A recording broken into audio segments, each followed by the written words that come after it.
The delivery truck's reverse warning beep cut through the pre-dawn stillness as Derek guided the rig into the lumber yard. In the passenger seat, his 4-year-old daughter Emma slept with her tiny fist pressed against the window, her breath fogging the glass in soft, rhythmic puffs. He never made it to the unloading bay. A front-end loader rumbled out from the main shed and parked dead center in front of his grill.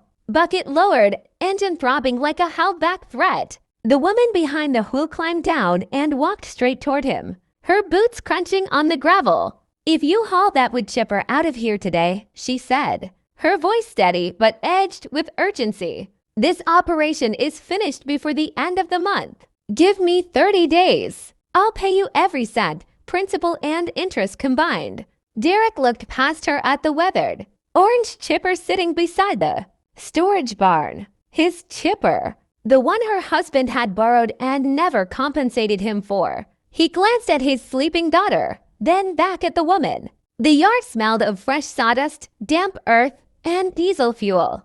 Derek stepped out of the truck, leaving the door slightly ajar so he could still hear Emma's soft breathing. He had driven nearly 40 minutes through the dark to get here. The lease agreement was folded in his back pocket, Walter Klein's signature scrawled at the bottom. 4 months old now, 3 payments overdue. The chipper belonged to him. The law was unequivocal. He had told himself the entire drive that this would be clean and quick. Then Brenda Klein had positioned her loader directly between him and his property. She stood a few feet away now, arms folded across her chest, but not in a defensive posture. It was the stance of someone holding themselves together by sheer will. Her work boots were caked with dried mud. A dark smear of grease ran along her right forearm that she hadn't stopped to clean off whatever she'd been doing before he arrived. She hadn't paused long enough to even wipe her hands. "Your husband signed that rental agreement," Derek said, keeping his voice even. "He's 3 months behind. I've called 6 times. "I know," Brenda replied. "I'm not here to argue about Walter." "Then move the loader." She held her ground. Instead, she reached into the front pocket of her heavy canvas coat and pulled out a small spiral notebook, green cover, its edges softened and rounded from frequent handling. She extended it toward him. Derek didn't take it right away. He studied it the way you study something, when you already suspect it's going to derail your plans. "The West Field has 50 acres of timber ready for processing," Brenda said. "If it doesn't get chipped this week, the rain will ruin the whole harvest. That chipper is the only machine on this property capable of handling that volume." She kept the notebook outstretched. "Everything is in there. What the wood chips will bring at the landscape supply, what I owe the equipment dealer, what I owe you. I've broken it all down, line by line." Derek accepted the notebook and opened it, under the pale gray light creeping over the tree line. The handwriting was meticulous and dense columns of figures, projected dates, bare names. The yield estimate was realistic, not inflated.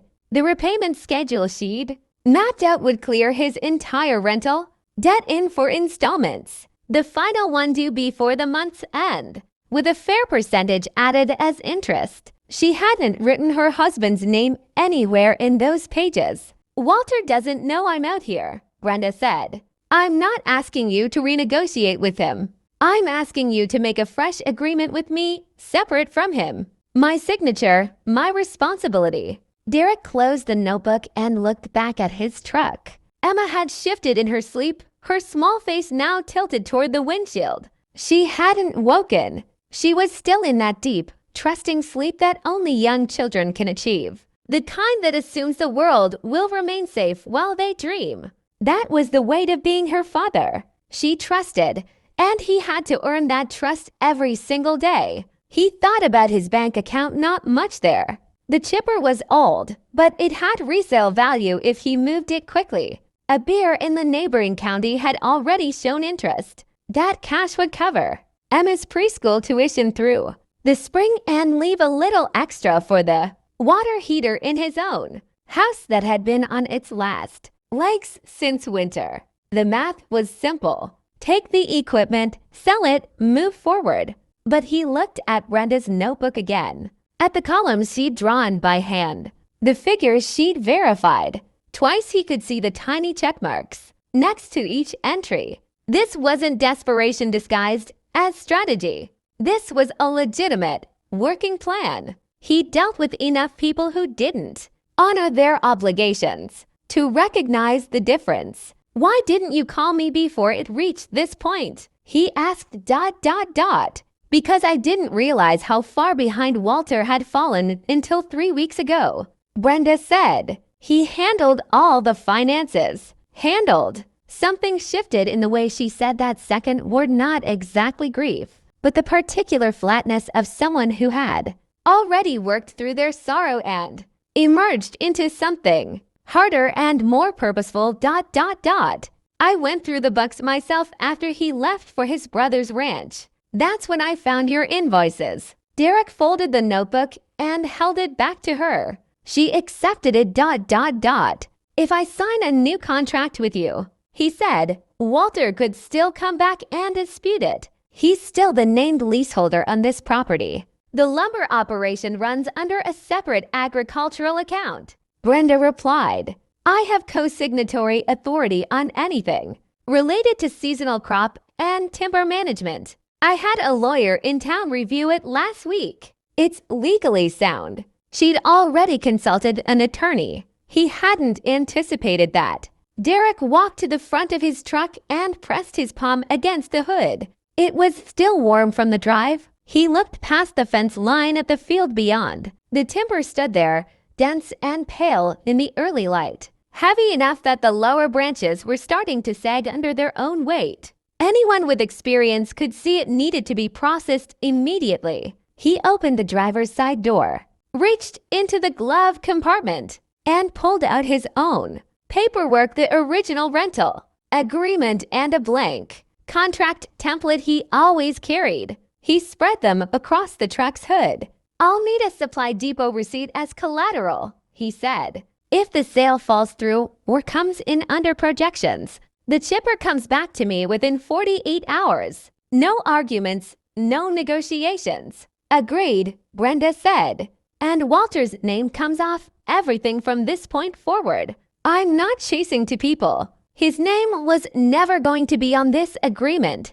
Derek pulled a pen from the dashboard and placed it between them on the hood. Inside the truck, Emma stirred. She pushed herself upright in the passenger seat, blinking at the windshield with the sleepy confusion of a child, trying to piece together where she was. She looked out at her father standing in the gray morning light, at the woman across from him, at the green notebook resting on the hood between them. She didn't speak. She just watched. Derek noticed. He always noticed when she was watching. He picked up the pen and signed his name at the bottom of the new contract. Then he turned it toward Brenda. She signed without a moment's hesitation. Neither of them said anything after that. Derek folded his copy and tucked it into his jacket pocket. Brenda took hers and slid it into the green notebook. The loader still sat where she'd parked it, but it no longer felt like a barrier. It was just machinery in a yard. Derek walked back to the driver's side door. Before climbing in, he looked once more at the field, at the timber that needed attention, at the work that lay ahead. He hadn't signed because he fully trusted Brenda Klein. He'd signed because the numbers in that green notebook told a truthful story. And in his experience, people who told the truth with their numbers were usually willing to back it up with their labor. He'd find out soon enough if he was right. There's a particular kind of courage that doesn't announce itself. It doesn't feel like bravery when you're in the middle of it. It just feels like choosing not to let old wounds make your decisions for you. Emma had fallen back asleep by the time Derek turned the truck around and headed down the gravel drive. He kept the radio off and drove in silence, one hand on the wheel, the contract folded in his pocket. 30 days. He'd given her 30 days. He told himself it was because the math made sense. He almost believed it.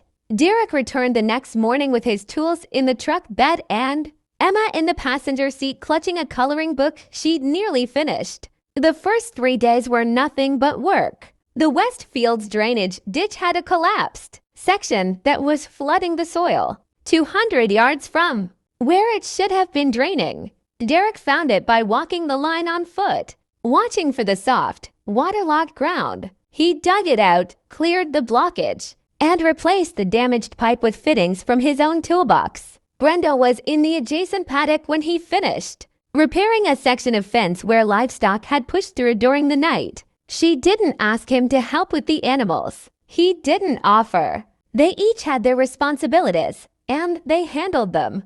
Emma sat on a pile of wooden pallets near the barn with her coloring book spread across her knees. By mid-morning, she'd abandoned the book entirely and was watching a barn cat stalk something along the fence line with the focused patience only cats and 4-year-olds possess. In the afternoons, Derek ran the chipper. The machine was old, but he knew its quirks the way it hesitated on the second gear. The particular sound it made when the blades were cutting clean versus when the tension was off. Brenda drove the loader ahead of him, feeding the timber into the hopper in steady, measured loads. She'd clearly done this before. She didn't need guidance on positioning or pace. They worked until the light failed, then they stopped. On the 4th day, a drive belt on the chipper snapped clean during the second run of the morning. Derek shut the machine down, assessed the damage, and told Brenda he needed to drive to town for a replacement. Harvey's Hardware carries agricultural belts, Brenda said. It's the only place within 30 miles. Derek loaded Emma into the truck and made the 12-mile drive to town. Harvey's Hardware occupied a wide corner lot on the main street, the kind of establishment that had been there so long it seemed like part of the landscape. The bell above the door jangled when Derek pushed it open. Emma walked in beside him, her small hand gripping his. The man behind the counter, Harvey himself, heavyset, somewhere in his late 60s, with the unmistakable look of someone who'd spent decades deciding, without much effort, who belonged in his store and who didn't. Watched Derek moved down the aisle in silence. When Derek brought the belt to the counter and set it down, the man rang it up slowly, deliberately. "You're the one been out at the Klein place," Harvey said. It wasn't a question. "That's right," Derek replied. "Walter's been gone, couple weeks now?" Harvey's eyes flicked briefly to Emma, then back to Derek. Funny time for a man to start making himself comfortable out there. The store fell quiet. 2 other customers near the back had stopped moving. Derek looked at the total on the register screen. He pulled the exact amount in cash from his wallet, set it on the counter, and picked up the belt. "Thank you," he said, and turned toward the door. Emma had to take 2 steps for every one of his to keep up. When they got outside, she tugged his hand. "Why did he say that?" she asked. "About you being at that lady's farm?" Derek opened the passenger door and lifted her into the seat. He buckled her in before responding, ... "Because he doesn't know anything about us," Derek said. "So he made up something ugly to fill the gap. That's his problem, not ours." Emma considered this with the seriousness she applied to most things, ... "Did it make you angry?" "Yes," Derek admitted, ... "But you didn't yell." "No." "Why not?" He looked at her for a moment, at her face so open and expectant, absorbing everything he did as if she were cataloging it for future reference. "Because yelling would have given him something to talk about," Derek said. Walking out gave him nothing. He closed her door and got in the driver's side. He sat for a few seconds with his hands on the wheel before starting the engine. What he told Emma was true. It was also incomplete. The fuller truth was that he had felt that familiar heat rise through him in that store, the kind of anger that comes not from surprise, but from recognition, from knowing exactly what was being implied and why. And he'd made a choice, not because he was afraid, but because his daughter was standing right there. And he refused to let a man like that write the lesson she carried home. He drove back to the farm and replaced the belt himself. They were about 9 days into the arrangement when Brenda called him just after 7 o'clock in the evening. Her voice was controlled in that particular way voices get when a person is holding something together that's trying to fall apart. Walter changed the deposit account, she said, at the supply depot. He went in 2 days ago and updated the banking information. All the proceeds from this delivery are going to route to his personal account. Derek set down the wrench he'd been holding. He was in his own garage doing routine maintenance on the service truck. The fluorescent light above him hung steadily. You're certain? He said. I called the depot this afternoon to confirm the delivery logistics. The woman on the phone read me the account number for verification. It wasn't mine.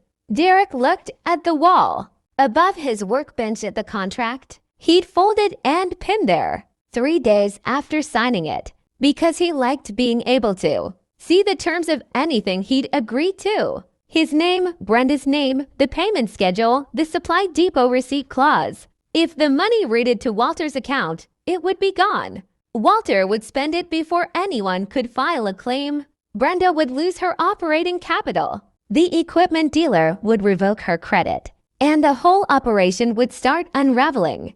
Derek would lose his rental payment every dollar of it and have nothing to show for 2 weeks of work, except a repaired drainage ditch and a replaced belt. He thought about Emma's preschool tuition. He thought about the failing water heater. Then he thought about the fact that he'd looked at Brenda's numbers and signed his name. We need to go to the bank tomorrow morning, he said, before the delivery processes. The delivery is scheduled for 10 o'clock, Brenda said. Then we go at 8 o'clock.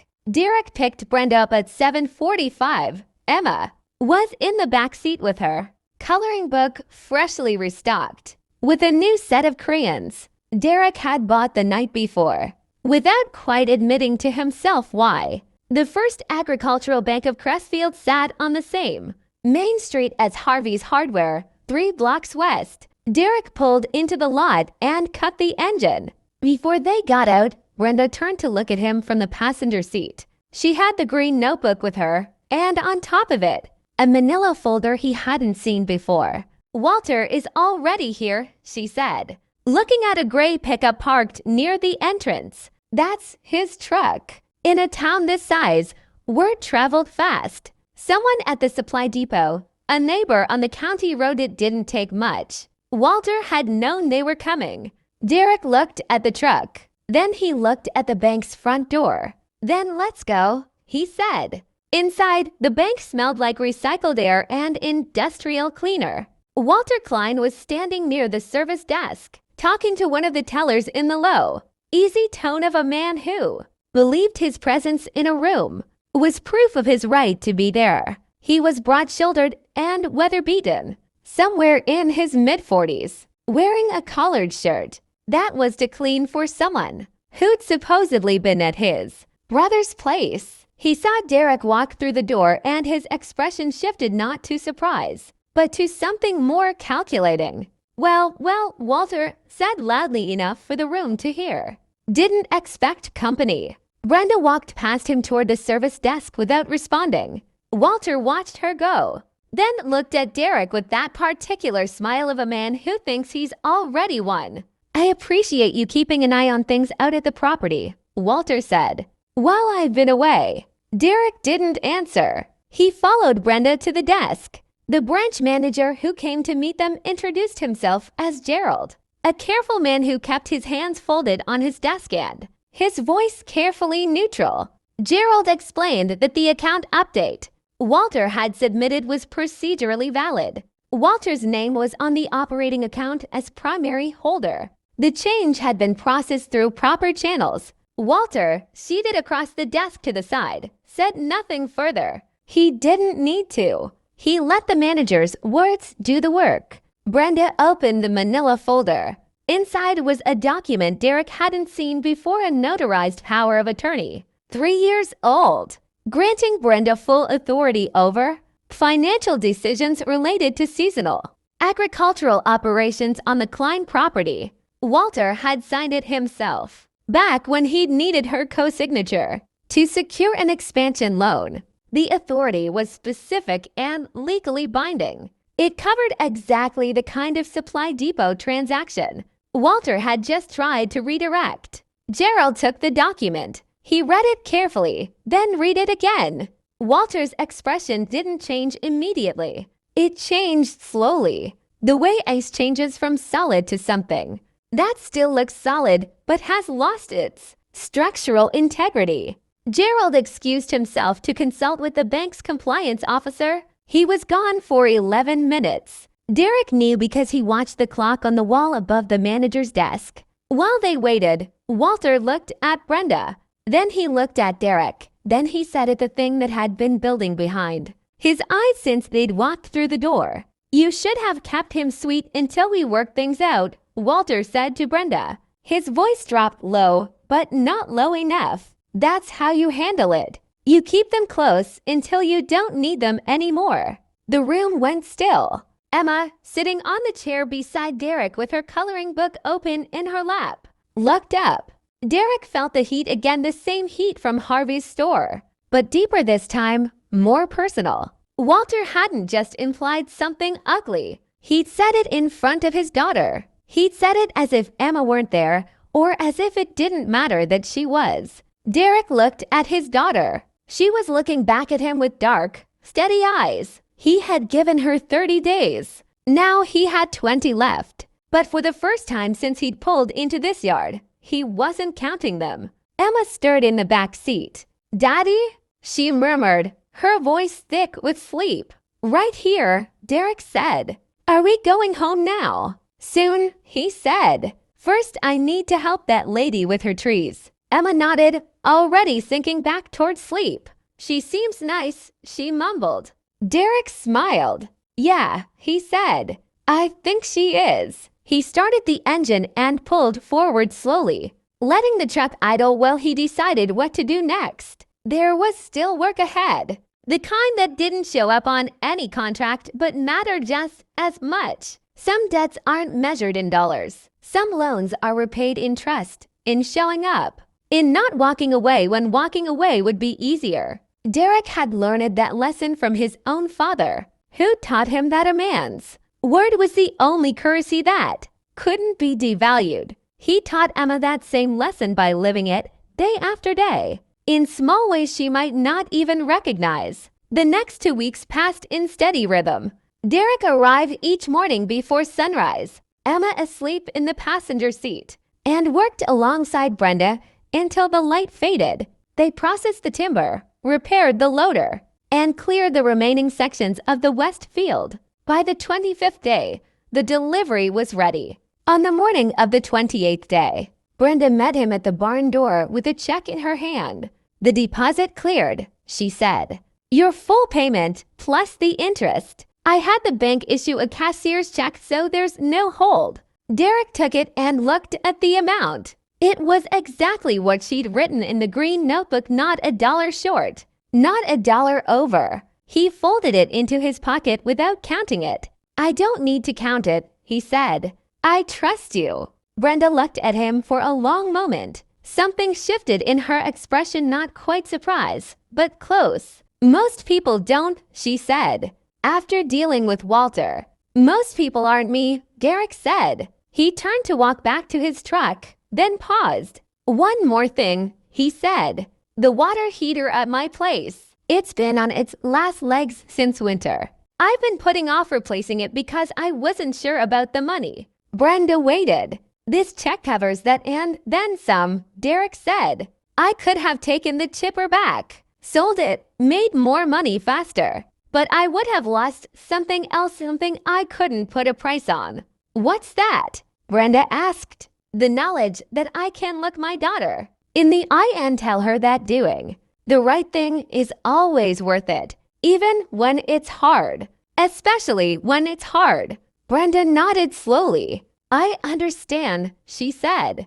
"I think you do," Derek said. He opened his truck door. Emma was awake now, her face pressed against the window, watching them with those steady dark eyes. "Come on," Derek said to her. "Let's go home." Emma scrambled out of the truck and ran to Brenda. She stopped in front of her and held out a small drawing, a picture of a barn, a chipper, and 3 stick figures standing together. "That's you, me, and my daddy," Emma said.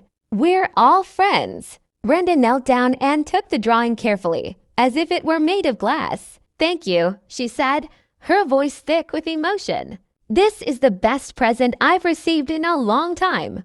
Derek watched the exchange from the truck. He thought about the morning he'd pulled into this yard, ready to take back his equipment and walk away. He thought about the woman who had stood in front of his truck with her green notebook and her careful numbers and her quiet courage. He thought about the man in the hardware store and the man in the bank, the kind of men who built their authority on taking rather than building. And he thought about the difference between power and strength. Power takes, strength gives. Power demands, strength offers. Power isolates, strength connects. Derek had spent years learning that difference. He'd learned it from his father, who taught him that the measure of a man wasn't in what he accumulated, but in what he contributed. He'd learned it from his daughter, who'd never once asked him to be anything other than who he was. And he'd learned it from Brenda Klein, who'd shown him that courage wasn't about having all the answers. It was about asking the right questions and trusting that the truth would hold. Emma ran back to the truck and climbed into her seat. Brenda stood in the yard, the drawing held against her chest, watching them go. Derek turned the truck around and headed down the gravel drive. "Daddy?" Emma said from the back seat. "Yeah, sweetheart. Are we going to come back here?" Derek considered the question. He thought about the timber that would grow again, the work that would always need doing, the woman who had proven herself in ways that went far beyond a signed contract. "Probably," he said, "if she needs our help." Emma nodded, satisfied with the answer. "Good," she said. "I like it here." Derek smiled. He kept the radio off and drove in the quiet, one hand on the wheel, the check folded in his pocket. 30 days. He'd given her 30 days. She'd given him something more valuable in return, a reminder that trust was worth the risk, that people could change, that courage came in many forms, and that sometimes the hardest thing to do was also the right thing. He thought about his father's words. The measure of a man is not in what he takes, but in what he gives. The measure of his heart is not in what he holds, but in what he releases. Derek had released his claim on that shipper and gained something far more important, a daughter who had seen her father choose kindness over profit, and a partner who'd shown him that the truth, once told, could heal old wounds. Some debts are paid in cash, some are paid in trust, and some, the most important ones, are paid in the quiet moments when no one is watching, when the choice is made not because it's easy, but because it's right. Derek looked over at Emma in the passenger seat. She was already half asleep again, her head against the window, her small hand still clutching the crayon. He thought, this is what it's all about. Not the money, not the equipment, not the contracts or the bank statements. It's about the moments when you choose to be the person your child believes you are. It's about the mornings when you wake up and decide that today you'll be worthy of their trust. It's about the evenings when you look back and know that you didn't let fear make your decisions for you. Derek pulled into his driveway and cut the engine. The house sat quiet in the fading light, the old water heater humming its uneven hum. He would replace it now with the money from the check, with the peace that came from knowing he'd earn it honestly. But more than that, he would replace the doubts he'd carried about himself. He'd proven something important in the past 30 days. Not to Brenda Klein, not to the man in the hardware store or the man in the bank. To himself, and to the small, sleeping girl beside him. He reached over and gently brushed the hair from Emma's face. "I love you," he whispered. She stirred but didn't wake. Derek got out of the truck and walked around to open her door. He lifted her carefully into his arms and carried her toward the house. Behind him, the sun was setting over the tree line. painting the sky in shades of gold and rose. It had been a long month, but it had been a good one. And in the end, that was all that mattered. The house welcomed them with its familiar creaks and warmth. Derek laid Emma on the couch, covered her with a blanket, and stood for a moment watching her sleep. He thought about the green notebook and the careful numbers it held. He thought about the woman who'd written them, the woman who'd faced her husband's betrayal with grace and her own strength. He thought about the courage it took to stand in front of a stranger and say, "I need help. Here's my plan. Trust me." And he thought about the courage it took to say yes. Some lessons are learned in classrooms. Some are learned in the hard work of life, in the quiet choices that define who we are and who we're becoming. Derek had learned something important in the past 30 days. That trust isn't about being certain. It's about being willing to try. That courage isn't about being fearless. It's about moving forward anyway. And that the measure of a person's worth isn't in what they own, but in what they're willing to give. He looked at Emma, peaceful in sleep, and made a silent promise. He would teach her these lessons, not with words but with actions. He would show her that it was possible to be both strong and kind, both practical and compassionate. He would show her that the world was full of people like Brenda Klein, people doing their best, who deserved a chance, who only needed someone to believe in them. And he would show her that believing in others was the surest way to believe in yourself. The water heater hummed in the corner, ready for its replacement. The check sat in Derek's pocket, a tangible reminder of a debt paid in full. But the real payment, the one that mattered most, was the quiet certainty that he had done the right thing. And that was a debt that could never be measured, only lived. Derek pulled a chair up beside the couch and sat down to watch his daughter sleep. Tomorrow, there would be more work to do, more decisions to make, more moments where he would have to choose between what was easy and what was right. But tonight, there was only this, the quiet, the warmth, and the love that made everything else possible. Some stories are about equipment and contracts and debts. Some stories are about trust and courage and the choices that define us. This story, Derek realized, was about all of those things. But mostly, it was about a father and a daughter, and the lesson he'd been trying to teach her since the day she was born. That kindness was never a weakness. That trust was always worth the risk. And that the most important contracts were the ones you made with yourself. He closed his eyes and let the quiet wash over him. It had been a good month, and it was just the beginning.